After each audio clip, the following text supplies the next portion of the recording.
আমরা এখন চলে এসেছি উল্টো ডাঙার কাছে। তো এখান থেকে সোজা হচ্ছে এয়ারপোর্ট 10 কিলোমিটার।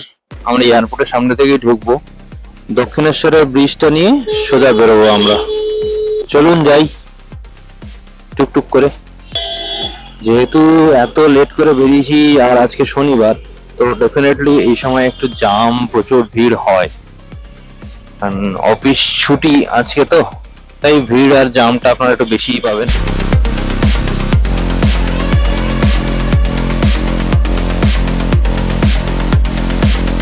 আমরা এসেছি লেক টাউনে।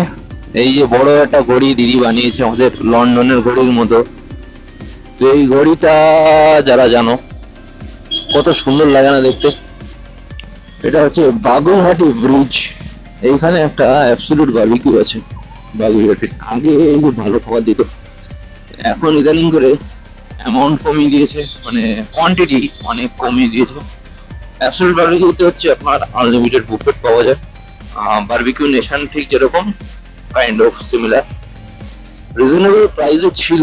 আর আগে অনেক কোয়ান্টিটি, মানে অনেক আইটেম ছিল আর কি। কোয়ান্টিটি তো মানে আনলিমিটেড, সরি, আইটেমস অনেক ছিল।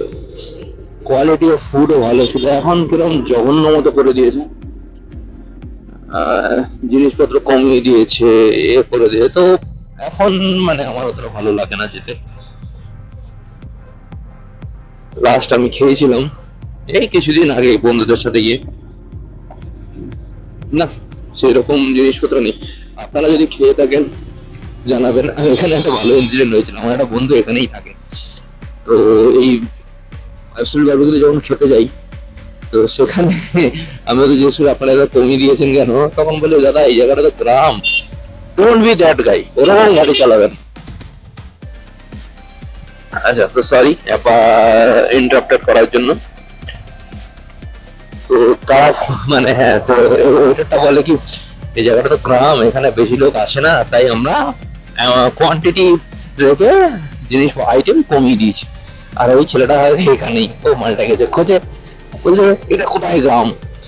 টাকাটা বেশ সেভ হওয়ার পরে ওই আমাদের কমপ্লিমেন্ট দেওয়ার জন্য 3-4টে মানে 4টে মতো ড্রিঙ্কস আমাদের করেছিল, জুস, ভার্জিন মজিতো, তারপরে হচ্ছে আমরা মশালা কোক নিয়েছিলাম, ওগুলো সব ফ্রি করে দিয়েছিল শুধু সেই একটা কথার জন্য। তো নাইস। আপনার এই সিটি সেন্টার ফেন্টার গুলো, সিটি সেন্টার রয়েছে না, ওইটা 4 নং হসপিটাল আপনার পড়বে। এদিক দিয়ে গেলে আপনাদের এই দিক দিয়ে সোজা বাঁ দিকে, ডান দিক চলে গেলে হচ্ছে ওইগুলো পড়বে, বাঁ দিকে আপনার পড়বে হচ্ছে হলদিরাম। আমরা চলে যাবো সোজা এয়ারপোর্টের দিয়ে। এয়ারপোর্ট থেকে আমরা ঢুকে চলে যাবো ওই বিরাটের সামনে দিয়ে, মানে বহরনগর। বহরনগর হয়ে ওখান থেকে দক্ষিণেশ্বর ব্রিজটা নেবো। তো যাচ্ছি ওই দিকটাই আর কি। রাস্তা তো মোটামুটি জামই আছে, ফাঁকা তো নেই। ফাঁকা সকালবেলা পাওয়া যায়, এখন আর ফাঁকা কোথায় পাবো, তাই না? আসার সময় আরো বেশি জাম হবে, এটাই হচ্ছে ব্যাপার। আমরা এখান থেকে বাঁ দিক নেবো, সোজা ডানকনির উপর থেকে বেরোবো। মারুতি ড্রাইভিং স্কুল, গাড়ি চালানো শেখাচ্ছে এরা। চলো, বাঁ দিকে সিগন্যাল দেওয়া আছে। এই রাস্তাটা খুবই খারাপ, খুবই খারাপ। মানে এই ব্রিজটা দেখুন এখনো কনস্ট্রাকশন চলছে, বহুদিন ধরে দেখছি কনস্ট্রাকশন চলেই যাচ্ছে, কিন্তু এখনো অব্দি কমপ্লিট হয়ে উঠছে না। না কত বছর পরে বা কোন জন্মে গিয়ে কমপ্লিট হবে। তো ফাইনালি অনেক মানে একটা জিনিস যেটা ভালো হচ্ছে কি, ব্রিজের উপরে পাত্রগুলো পড়ে গেছে, মানে আশা করা যায় খুব শিগগিরই, বছর 1.5-2 মধ্যে কমপ্লিট হয়ে যাবে। হয়ে গেলে এই জামটা, তারপরে আপনাদের এই যে ধুলো বালি নোংরা, এইগুলা খেতে হবে না। তো গড নোজ, আশা করা যায়, আশাই করতে পারি আমরা, এছাড়া আর কিছুই করতে পারছি না, রাইট? যারা 4 চাকা নিয়ে আসবে তারা এদিক দিয়ে যেতে পারো, যারা বাইক নিয়ে আসবে তাদেরকে বাঁ দিক দিয়ে যেতে পারবে না, তাদেরকে ডান দিক দিয়ে যেতে হবে। কারণ বাঁ দিকের রাস্তাটা হচ্ছে তোমার 4 চাকার জন্য। এখানে এত রোদ পড়ছে, আমি কিছু পড়তেই পারছি না। টোটাল ব্রিজটা মানে তোমাদের বাঁ দিকে, তো এদিক দিয়ে সোজা গেলে 4 চাকা নিয়ে যেতে পারো। অনলি বাইকের জন্য এটা, কারণ বাইক হচ্ছে স্লো মুভিং ভেহিকেল, তো ওই রাস্তাটায় বাইক অ্যালাউ নয়, জানি না কেন। আমরা কত যে স্লো চালাই। দেখো রোদটা দেখো কিরকম চোখে লাগছে, পুরো কাটার মতো চোখেই লাগছে, সোজা চোখে পড়ে যাচ্ছে। আমরা বালি যাব, বালি মানে আমাদেরকে ঘুরে বেরোতে হবে।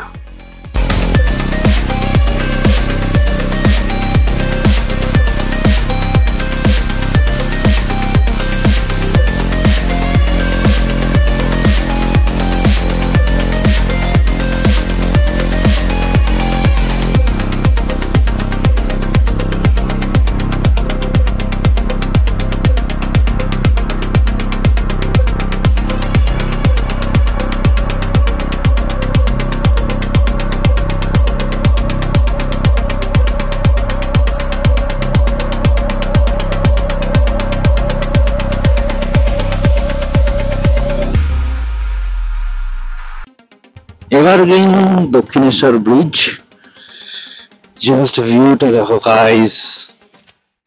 হ্যাঁ, ওই ব্রিজটায় উঠতে গেলে আপনাদেরকে গাড়িতে দুটো আরো চাকা লাগাতে হবে, নাহলে ওই ব্রিজটা উঠতে দেবে না।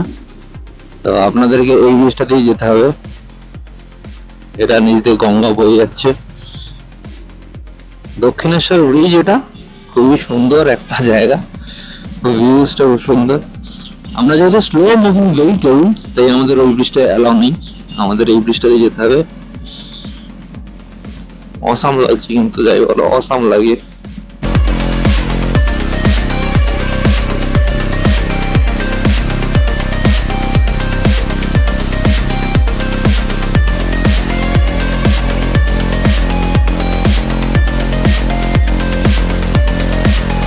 আমরা এখান থেকে সোজা এদিকটা চলে গেলে তো খড়গপুর চলে যাচ্ছে, দেখতেই পাচ্ছি ওটা সোজা মনে হয় দিল্লি। যেহেতু আমরা যাচ্ছি কোথায় সেটা তো তোমার মানে সামনে দেখেই নিয়েছো। এই রাস্তাটা আমরা যখন কৃষ্ণনগর যাচ্ছিলাম, এই চন্দননগর যাচ্ছিলাম দেখতে, যেন বলে হ্যাঁ জগদ্ধাত্রী পুজোর ঠাকুর দেখতে, এই রাস্তাটা আমরা চরকি পাগের মতো পাক খেয়েছিলাম। আমরা রাস্তা গুলিয়ে মানে ঘেটে ঘা হয়ে গেছিল।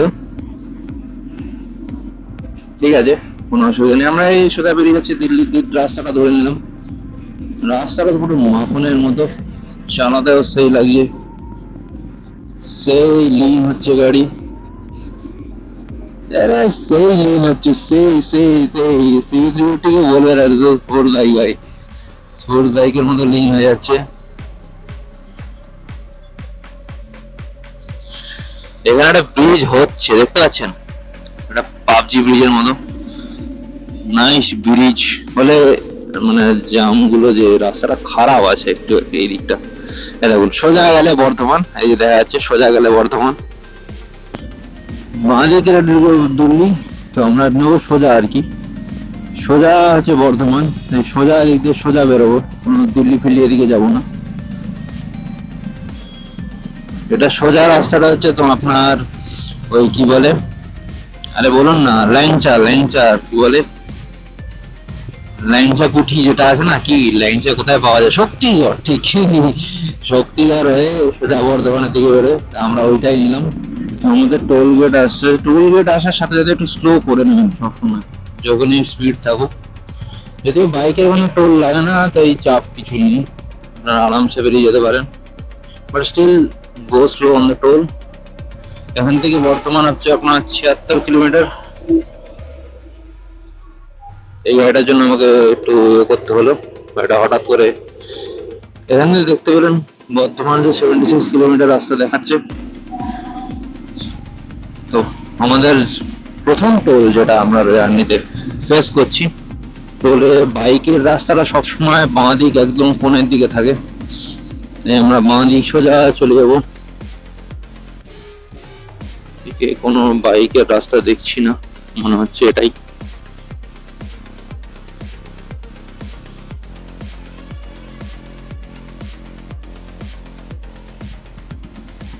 হ্যাঁ এটাই বাঁ দিকের। কিছুদিন আগে মানে কিছুদিন বলতে কয়েক বছর আগে যখন আমি আমার ভাইয়ের সাথে শক্তিগড়ে ল্যাংচা খাওয়ার জন্য যাই, ও টাউনার যখন প্রথম কিনেছিল, তখন যে রাস্তার অবস্থা ছিল, এখন তো মানে আকাশ পাতাল তফাৎ। ওই তো মানে লিটারালি গাড়ি 90-তে ধরে বসে আছি, অ্যান্ড জাস্ট ধরে বসে আছি, ক্রুজ করছি আর কিচ্ছু করছি না। এই রাস্তাতে মোটামুটি মানে বর্ধমান যেতে আমার যদি এরকমই রাস্তা পুরোটা থাকে, এটা বেশি সময় লাগবে না। 90 কিলোমিটার পার আওয়ারে যদি কেউ ক্রুজ করতে থাকে, মানে কি বলবো, হার্ডলি তার টাইম লাগবে।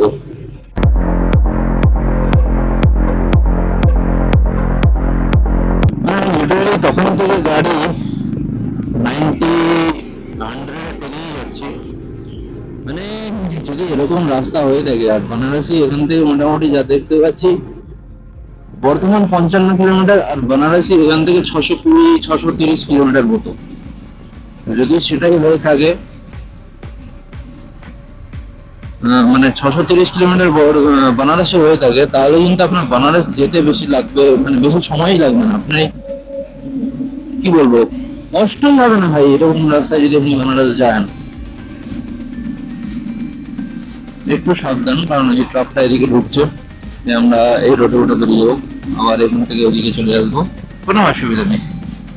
Always maintain the middle lane, or একটা সাইড যাবে, কোনোদিন রাইট সাইডের ওই লেনটা দিয়ে যাবেন না, কারণ ওটা হচ্ছে ফার্স্ট লেন, ওটা হাই লেন। ওখান থেকে সবসময় যারা ফাস্ট মুভিং ভেহিকেল থাকে তারা যায়, মোস্টলি যাদের ওভারটেক করার দরকার হয়ে থাকে, যারা আগে যাওয়ার হয়ে থাকে, তারাই ওখান থেকে যেতে যায়। কোনোদিন ওই রাস্তাটা ব্লক করার চেষ্টা করবেন না।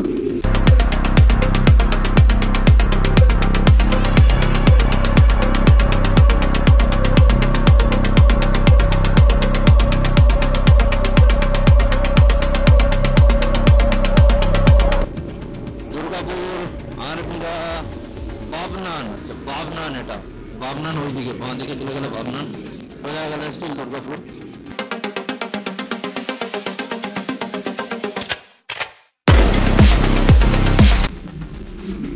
এই লেনটা যে একদম যাচ্ছে, এই লেনটা ইজ নট সেফ, মানে এই লেনে কিন্তু বেশি জোরে চালানো উচিত না। যদি আমি ওভারটেক করার জন্য এই লেনে এসেছি, অলওয়েজ ট্রাই কি মিডল লেন দিয়ে যাওয়া হোক, কারণ লেফট সাইডে কি হয়, ফট করে ওদিক থেকে উঠে আসছে, আপনার কাছে ওই সময়টা থাকবে যেখানে আপনি গাড়ি দাঁড় করাতে পারবেন। এখান থেকে আর বর্ধমানে 40 কিলোমিটার, জাস্ট 40। আমার প্ল্যান আপাতত নেই দাঁড়ানোর, হ্যাঁ যদিও দাঁড়ানো উচিত, লাইক 2 hour, অ্যান্ড আমি চালিয়ে যাচ্ছি আর কি। চোরগ্রাম, দুর্গাপুর, ভিলেজ, বর্ধমান, মোটামুটি বর্ধমান আমাদের সোজাই যেতে হবে, চোরগ্রামটা হচ্ছে আমার এদিকে পড়ে যাবে।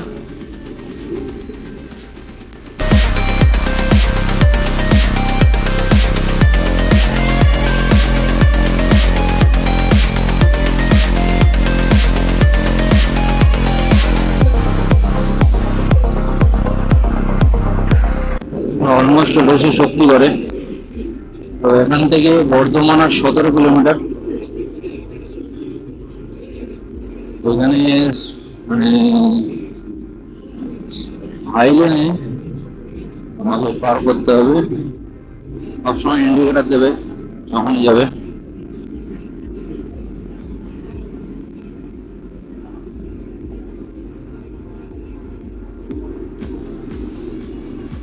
স্পিড লিমিট এখানে 80, চেষ্টা করো 80-র মধ্যে চালানোর। এখানে টোল গেট আছে, তাই আমরা এখানে আসতে করবো, কারণ টোল গেটের সামনে কি হয়, যখন তখন একটা বাম্পার চলে আসে দুমদাম করে, তো সেইগুলো একটু ট্রাভেল সাম করতে থাকে। লেট দেম গো, আমরা ওদেরকে আটকাবো না, কারণ we are not rivaling each other। এখানে বলছে ফার্স্ট ট্যাগ যাদের আছে তারা রাইট সাইড দিয়ে যাও, যাদের ফার্স্ট ট্যাগ নেই তারা লেফট সাইড দিয়ে যাও। তারা আমরা কোন দিকে যাবো ভাই, আমরা কি মধ্যিখান দিয়ে যাবো? তো বাইকারদের জন্য বলা উচিত, যদিও সবসময় সব জায়গাতে বাইকাররা always on the left side, তাই আমরা লেফট সাইডেই যাব। আমাদের জন্য ভিআইপি গেট থাকে, যেটা লেফটেই থাকে, দেখো দেওয়া রয়েছে মোটর সাইকেলের ছবি, আমরা ওটা দিয়ে বেরোবো টুক করে।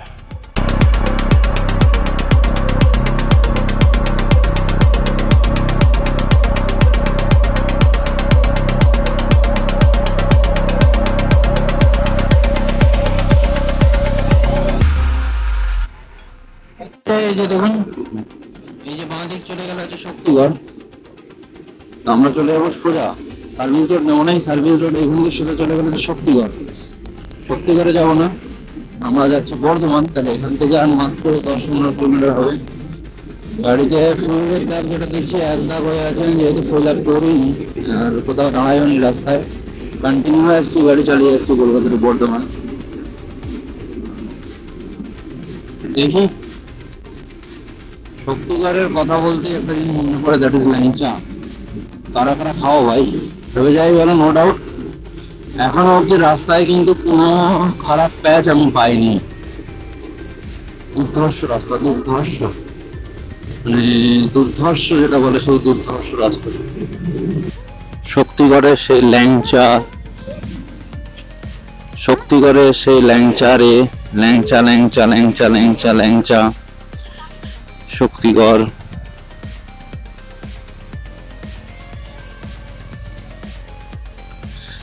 তো এখান থেকে বর্ধমানের বেশি দূর নয়।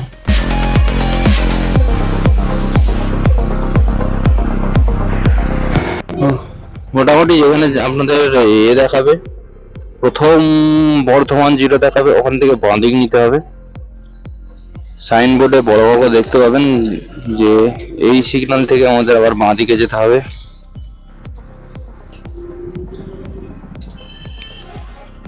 বোলপুর হচ্ছে আপনাদের মোরগ্রাম 131 কিলোমিটার, রামপুরহাট 118, সিউড়ি, বোলপুর শান্তিনিকেতন এখান থেকে 50 কিলোমিটার, কাটোয়া 59।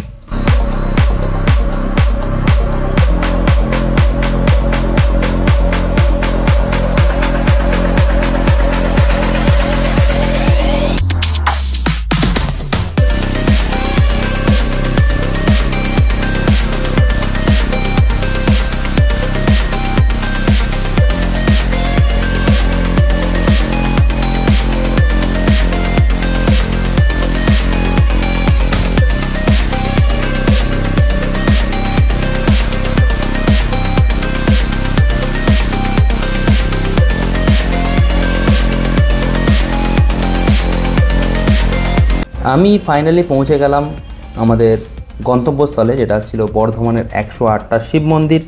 সেটা দেখব বলে আমাদের আস্তে আস্তে সন্ধে হয়ে যায়, যেহেতু শীতকালের বেলা তাই সন্ধেটা হয়ে যায়।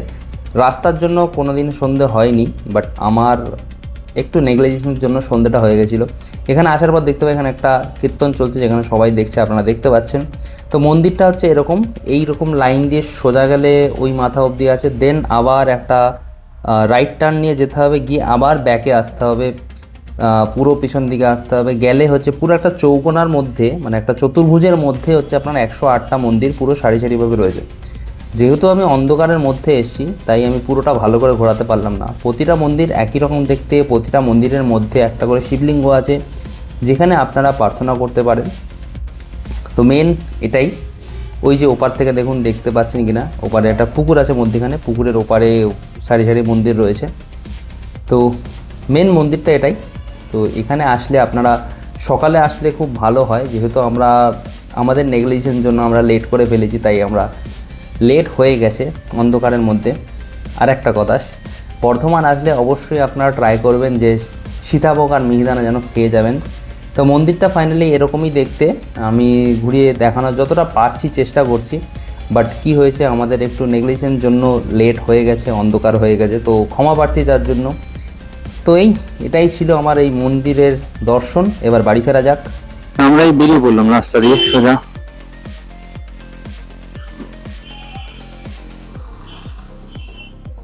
যে রাস্তা দিয়ে এসেছিলাম সেই রাস্তায় যাবো। তো 108টা মন্দির দেখলাম, ঘুরলাম, ভালো লাগলো, মনের শান্তি, একটা প্রার্থনাও ছিল, করলাম। এখন বেরিয়ে যাচ্ছি। তবে মানে যেরকম গরম, সে অনুযায়ী এতটা গরম হওয়া উচিত না, আপনার ঠান্ডা হওয়া উচিত, কিন্তু ঠান্ডা নয়।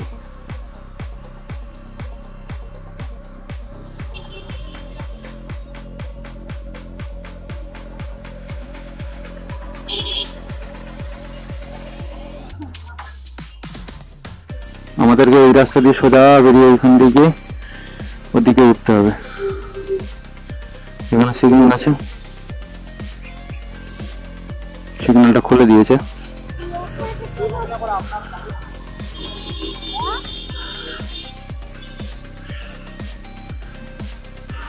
সিগন্যাল খুলে দিয়েছে, আমরা সোজা যাব।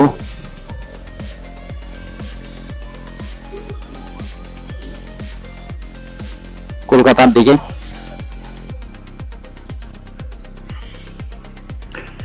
এটা হচ্ছে কলকাতা থেকে উঠে পড়লাম আমরা।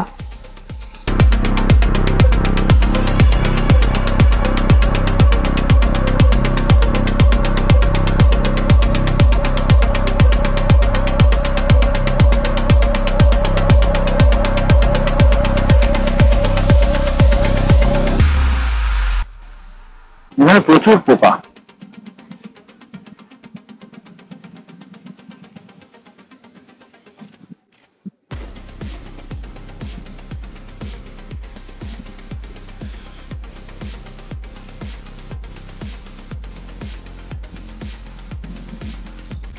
আমরা চলেছি শক্তিগড়।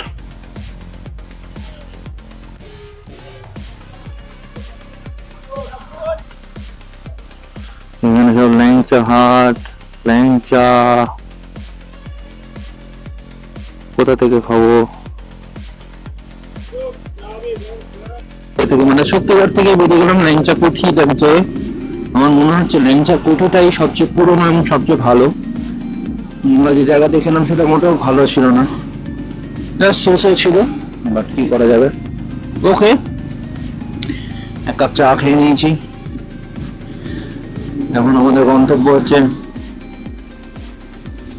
পৌঁছানো ওখানে অব্দি। চলো পৌঁছানো যাচ্ছে। ট্রেনের সাথে আমরা অলমোস্ট পাল্লা দিয়েই চলছে। শক্তিগড়ের ওদিকে ট্রেনটা যাচ্ছে, ট্রেনটা মোটামুটি এর তলা দিয়ে বেরোবে, আমাদের ব্রিজটার তলা, এই ট্রেনটার তলা দিয়ে বেরিয়ে যাবে।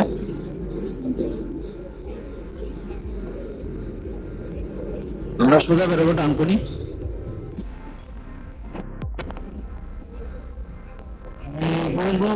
কি করিব এইরকম রাস্তা দূর দূর করে টানতে হবে। গাড়ি লিটারালি 100-এ চলছে। This is the first cruising bike. হাইওয়েতে এই বাইকের থেকে ভালো বাইক আমার মনে হয় না।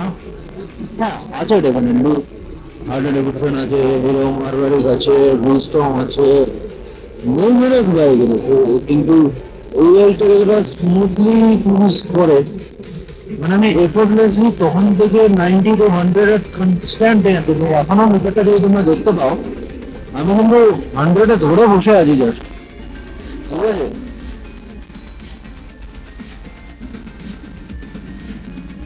এরকম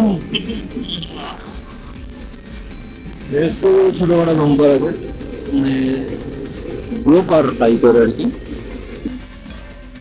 চলে এসছে ডানকুনির কাছাকাছি, মানে এখান থেকে সোজা গেলে কলকাতা, বাট সোজা আমাদের নট অ্যালাউড, যেহেতু slow moving vehicle as you no.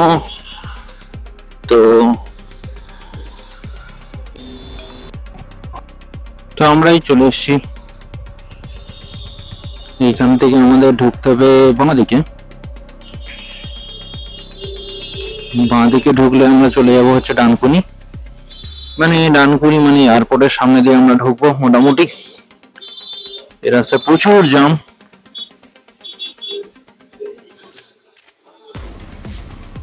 সাবধানে এখান থেকে বেরোতে হয় সবসময়।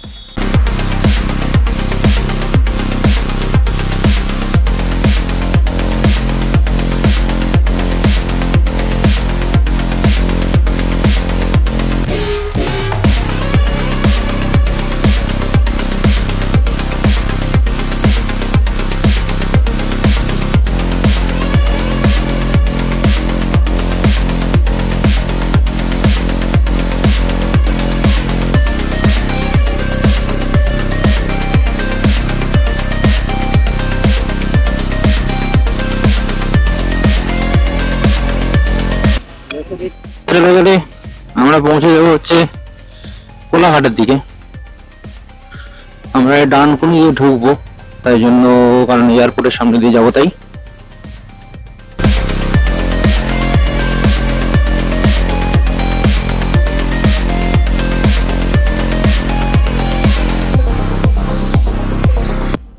দক্ষিণেশ্বরের ব্রিজটা আমি ধরবো, বালি ব্রিজ যেটা বলে।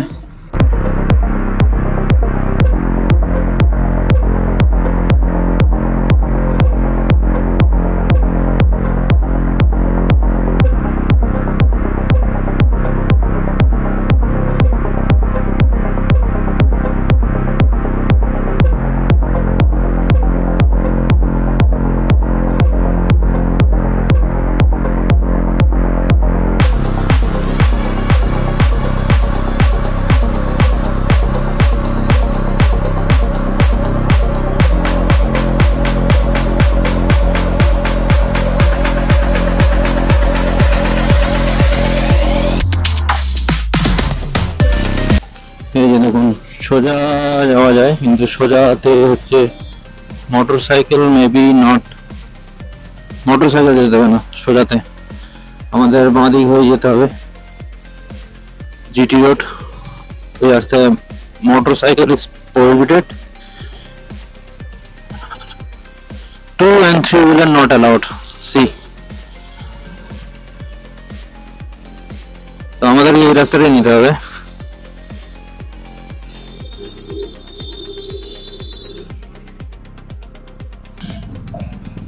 দক্ষিণেশ্বর, পাশ থেকে যাচ্ছে ট্রাম, গঙ্গার উপরে আমি, ট্রাম, শুধু একটা প্লেন হলে ব্যাস, নৌকা তো আশা করি আছেই জলে, ট্রেনটা যদি দেখা যেত না তো 16 গলা পূর্ণ হয়ে যেত। মানে 3 রকম 4 রকম যে ট্রান্সপোর্ট ব্যবস্থাটা আছে আমাদের দুনিয়াতে, এই 4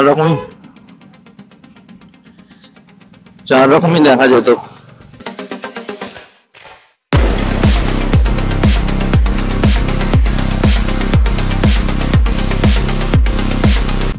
রাতের কলকাতা দেখতে কত সুন্দর লাগে না, সত্যি খুব সুন্দর লাগে।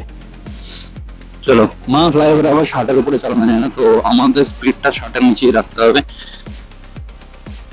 এবার বলা যাক CV350 চালিয়ে কেমন লাগে। যারা যারা CV350 অন করো তারা বলো। আমি গাড়িটা অলমোস্ট 20,000-এর পার করে দিয়ে 20,536 কিলোমিটার আমি টোটাল ওখানে চালিয়ে দিয়েছি। গাড়ির এখনো বয়স 2 বছর হয়নি, ডিসেম্বরে কেনা, যখন লঞ্চ করেছিল তখনই কিনেছিলাম ফার্স্ট, উইদাউট টেস্ট ড্রাইভ আমি গাড়িটা কিনেছি। তো আমি দেখো, বেসিক্যালি বলতে গেলে ওরা যেটুকু টেস্ট ড্রাইভ দেয় ওইটুকুতে গাড়ির সম্বন্ধে কিচ্ছু বলা যায় না, মানে টু বি অনেস্ট আমি কিচ্ছু বুঝতে পারবো না। আর গাড়ি যতক্ষণ না মোটামুটি তুমি 100-200 কিলোমিটার চালাচ্ছ, গাড়ির সম্বন্ধে বোঝা, গাড়ি কেমন পারফরমেন্স দিচ্ছে, কিরকম তোমার এক্সপেকটেশনের সাথে ম্যাচ করছে, এটা বোঝা খুবই কম। ইভেন 100 কিলোমিটার চালিয়ে অনেক সময় বোঝা যায় না। ওকে, তো মেন ব্যাপার হচ্ছে কি, যদি তোমার গাড়ি দরকার থাকে, তোমার কি কি দরকার সেই জিনিসটা দেখো, সেই হিসাবে শর্ট লিস্ট করে সেই গাড়িটা মধ্যে থেকে একটা কেনার চেষ্টা করো। যেমন আমার যে জিনিসটা দরকার ছিল, দ্যাট ইজ ফার্স্ট হচ্ছে কমফর্ট, সেকেন্ড হচ্ছে আমার বাইকে আমি মাকে নিয়ে ঘুরি, যেহেতু আমি আগে KTM RC 200 চালাতাম, তো সেখানে মাকে বোনকে বসানো টোটালি ডিফিকাল্ট ছিল। তো সেইখান থেকে আমি এমন একটা গাড়ি চাইছিলাম যেখানে আমি মাকে আরামসে বসাতে পারি, বোনকে আরামসে বসাতে পারি, নিজের কমফর্টেবলি আমি নিজে কোথাও গেলেও যেতে পারি। কারণ KTM RC তে আমি বেশি দূর যেতে পারতাম না, ব্যাক পেন আমার কোনোদিন হয়নি, বাট ওর যা সিট, বাপ রে বাপ, মানে লিটারালি মনে হয় যেন আমি ইটের উপরে বসে আছি। পিচের উপরে 2-3 ঘন্টা বসতে হলে যেরকম হবে ফোটে পিচটা পুঁদে, ঠিক সেই টাইপের একটা মানে এক্সপিরিয়েন্স হতো আমার RC RC 200-এ। হ্যাঁ, তবে গাড়ি চালিয়ে যদি বলো ওটার থেকে ওটা ফার বেটার। ওটার মানে পারফরমেন্সের দিক দিয়ে কোনো মানে কমই রাখেনি KTM, কোনো দিনও কোনো ভেহিকেলের মানে কমই থাকে না পারফরমেন্সে।